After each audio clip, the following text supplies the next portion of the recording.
16వ ఆర్థిక సంఘం చైర్మన్ అరవింద్ పనగడియాతో ముఖ్యమంత్రి చంద్రబాబు ఢిల్లీలో భేటీ అయ్యారు. సుమారు 2 గంటల పాటు సమావేశం జరిగింది. రాష్ట్ర ఆర్థిక పరిస్థితి, గత 5 ఏళ్ల పరిణామాలపై చర్చించారు. ప్రస్తుతం చేపట్టాల్సిన చర్యలపై 2 గంటల పాటు చర్చ జరిగినట్లు సమాచారం. గత 5 ఏళ్లలో రంగాల వారీగా జరిగిన నష్టంపై సీఎం ప్రజెంటేషన్ ఇచ్చారు. దక్షిణాది రాష్ట్రాల్లో ఏపీకి తక్కువ జీడీపీ ఉందని సీఎం చంద్రబాబు వెల్లడించారు. ఇంకా దీనిపై మరింత సమాచారం మా ప్రతినిధి అరుణ్ అడిగి తెలుసుకుందాం.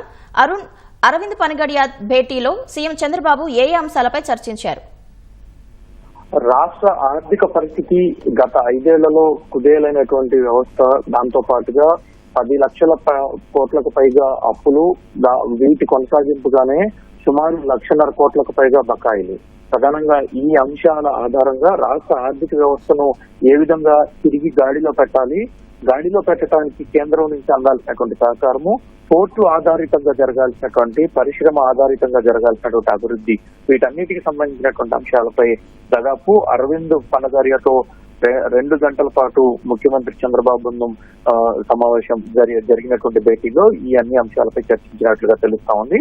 వాస్తవానికి సుమారు 45 నిమిషాల పాటు భేటీ అయ్యి 16వ ఆర్థిక సంఘం నుంచి రాష్ట్రానికి అందించాల్సినటువంటి సహకారము, దాంతో పాటుగానే మిగిలినటువంటి ఆర్థిక పరమైనటువంటి అంశాల్లో రాష్ట్రానికి చేయూతను అందించడము, కేంద్ర ప్రభుత్వ పథకాలు, కేంద్ర ప్రాయోజిత పథకాలు రెండింటి నుంచి రాష్ట్రానికి ఇవ్వాల్సినటువంటి నిధుల శాతాన్ని పెంచడం వంటి అంశాలపై కీలకంగా చర్చించేందుకు ముందు సిద్ధమైనటువంటి రాష్ట్ర ముఖ్యమంత్రి, అదేవిధంగా రాష్ట్ర ఆర్థిక మంత్రి, ఇతర అధికారులు అరవింద్ పనగడియాకు దాదాపు గంట సేపు ఒక కీలకమైనటువంటి ప్రెజెంటేషన్ ఇవ్వడం జరిగింది. ఈ ప్రెజెంటేషన్ లో ప్రధానంగా రాష్ట్ర ఆర్థిక పరమైనటువంటి వ్యవహారాల్లో చోటు చేసుకున్నటువంటి అంశాలను ప్రధానంగా ముఖ్యమంత్రి వివరించారు. ఇటీవల నీతి ఆయోగ్ ఇచ్చినటువంటి రాష్ట్రాల ఆర్థిక పరిస్థితికి సంబంధించిన విషయంలో ముఖ్యంగా ఆంధ్రప్రదేశ్ కు సంబంధించినటువంటి ప్రత్యేకంగా ప్రస్తావన చేస్తూ, తీసుకొచ్చినటువంటి అప్పులను తిరిగి చెల్లించేటువంటి పరిస్థితి లేకుండా పోయింది. అలాంటి ఆర్థిక పరమైనటువంటి పరిస్థితికి ఆంధ్రప్రదేశ్ దిగజారినట్లుగా నీతి ఆయోగ్ నివేదించిందని, ఆ నివేదికకు సంబంధించినటువంటి వివరాలను కూడా ముఖ్యమంత్రి ప్రజెంటేషన్ లో పొందుపరిచినట్లుగా తెలుస్తా ఉంది. దాంతో పాటుగా దక్షిణాది రాష్ట్రాల్లో ఉన్నటువంటి 5 రాష్ట్రాల్లో ఆంధ్రప్రదేశ్ ఆర్థిక పరిస్థితి మైనస్ లోకి వెళ్ళినటువంటి పరిస్థితి నెలకొంది. ఏమాత్రం ఆర్థిక వృద్ధి లేని పరిస్థితి నెలకొందని, దీంతో పాటు రాష్ట్రంలో గత 5 ఏళ్లలో దుష్పరిపాలన, విధ్వంసపరమైనటువంటి పాలనతో చోటు చేసుకున్నటువంటి అనేక విధానాలతో రాష్ట్రం చాలా నష్టపోయిందని, ఈ నష్టంలో భాగంగానే సుమారు గత 5 ఏళ్లలో 10 లక్షల కోట్ల రూపాయలు అప్పులు చేశారు. వాటిని ఎక్కడి నుంచి తెచ్చారు, ఏం చేశారు అనేటువంటి అంశాలు చాలా కీలకంగా మారిపోతున్నాయి. అవి ఏ విధంగా ఖర్చు చేశారో కూడా అర్థం కాని పరిస్థితి నెలకొందనేది ప్రధానంగా వివరించినట్టుగా తెలుస్తోంది.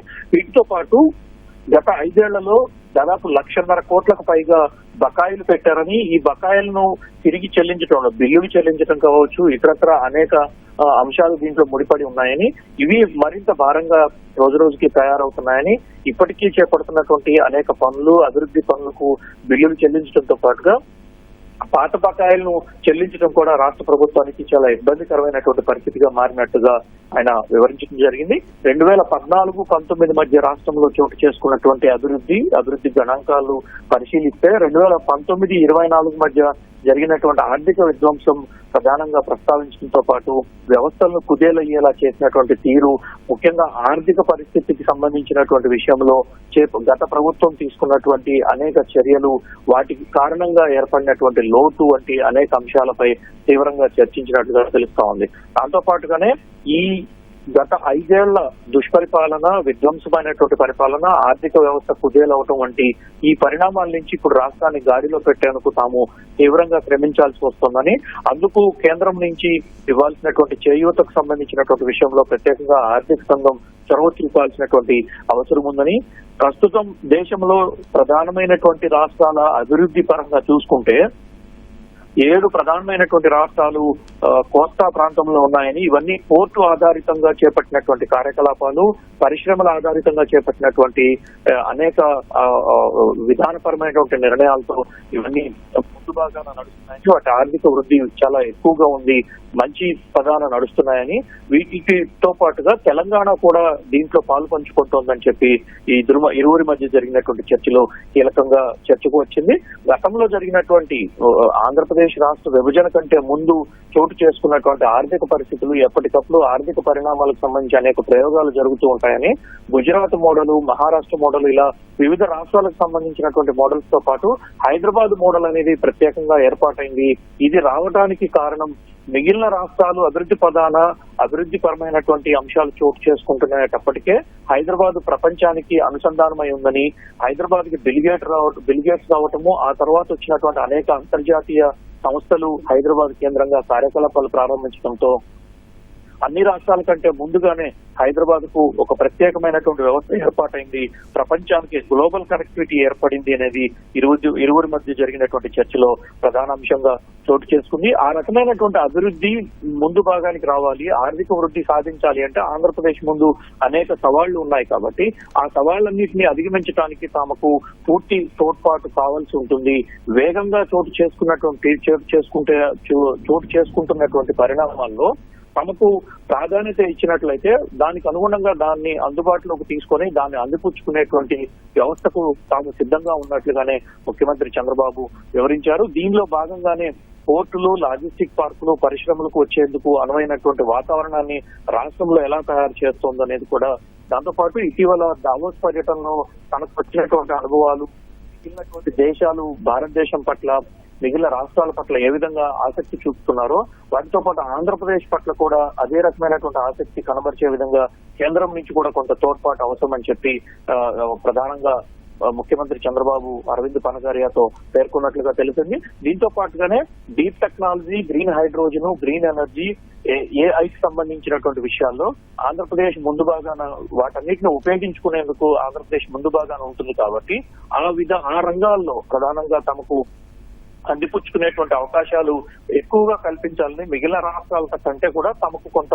ప్రాధాన్యత ఎక్కువ ఇవ్వాలి. రాష్ట్ర విభజన ద్వారా జరిగిన నష్టము, ఆ తర్వాత గత 5 ఏళ్లలో 2019 నుంచి 2024 మధ్య జరిగినటువంటి విధ్వంసము, ఈ 2 కారణాలతోటి తాము వెనుకబడటంతో ఉన్నామని, ఇవే విషయాల్ని నీతి ఆయోగ్ కూడా ప్రస్తావించింది. కాబట్టి తమను మరింత ముందు భాగానికి వచ్చేందుకు, తమ ఆర్థిక పరిస్థితిని మెరుగుపరిచేందుకు, 12% అభివృద్ధి సాధించేందుకు అవసరమైనటువంటి అనేక అంశాల్లో తోడ్పాటు అందించాలని చెప్పి చంద్రబాబు కోరినట్లుగా తెలుస్తోంది. ఈ ప్రజెంటేషన్ తర్వాత ఇరువురి మధ్య రాష్ట్రానికి సంబంధించినటువంటి అనేక అంశాలపైన చర్చ జరిగిందని, ఈ చర్చలోనే గతంలో హైదరాబాద్ మోడల్ గా ఒక విధానాన్ని తీసుకురావడంలో చంద్రబాబు ఏ విధంగా తోడ్పట్టారనేది తనకు గత చరిత్రను పరిశీలించినట్లయితే ప్రత్యేకంగా తెలుస్తుంది. కాబట్టి దాంతో పాటుగా చంద్రబాబుతో తనకున్నటువంటి అనుబంధాన్ని కూడా ఈ సందర్భంగా ఇరువురి మధ్య జరిగినటువంటి మిగిలిన అధికారులు, పయ్యావుల కేశవ్ ఉన్నటువంటి వాళ్ళందరి సమక్షంలోనే అరవింద్ పనగారియా ప్రత్యేకంగా